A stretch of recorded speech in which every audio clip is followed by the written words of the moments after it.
A couple of years ago, my life was going really, really well. Like ministry, there were some exciting opportunities that were on the horizon.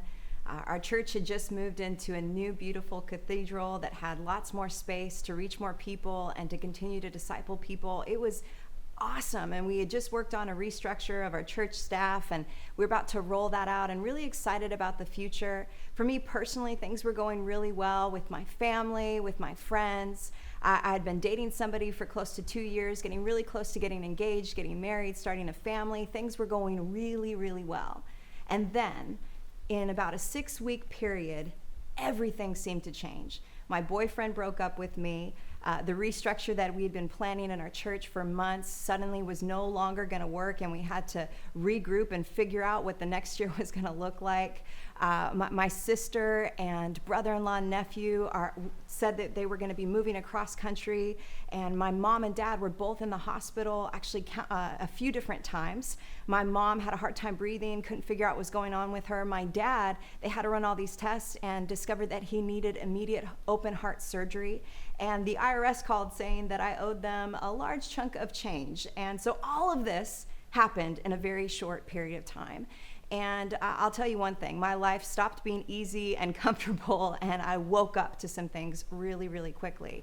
And I began to recognize that what was happening was what we call a pruning process. And for those of us who are not familiar with, pruning, we didn't grow up in a vineyard or a farm like I didn't, let me inform you. A pruning process is really what a vineyard worker does to a vine to make sure that it's ready for larger fruit in the future. It actually cuts back the branches, and so you feel the cutback, but it's only preparing the branch to get stronger for the much larger fruit that's coming in its future.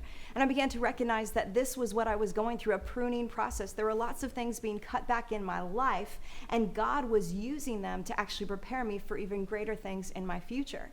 But let me be real, pruning doesn't feel all that great. In fact, it feels pretty rough and it's difficult. And I had a choice to make in that time. Was I going to blame God for the circumstances of my life? Was I going to get mad? Was I going to get frustrated? Was I going to quit because all of a sudden things that I thought made sense didn't make sense?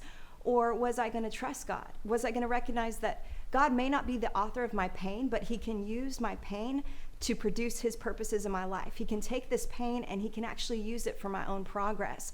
I had a choice to make. Was I going to be derailed by disappointment, or was I going to choose to let worship frame my perspective?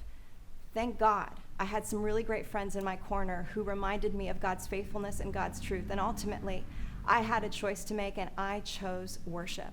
I want to encourage you right now, if you're going through a difficult time, because let's be real, that happens. It happens a lot. Very rarely are there things in our life where everything is going perfect. Usually there's something that's problemsome or troublesome, or there's something that's not really working out the way we thought. I want to encourage you, in the midst of difficult situations, in the midst of what seems like it's not working out, or things getting difficult, things getting hard, choose the way of worship. Abraham chose the way of worship, and it made all the difference in his life. And I can say it's made all the difference in mine. Choose to trust God. Choose to thank God, worship God, praise him. Think about his faithfulness, think about his goodness, and know that even if you're going through a difficult time, it's not the end of your story, it's just a chapter. And God is able to work all things together for your good. So today, as you're reading, I want you to take a few minutes after you're done reading and just worship God. Thank him. Thank him for his character. Thank him for his goodness.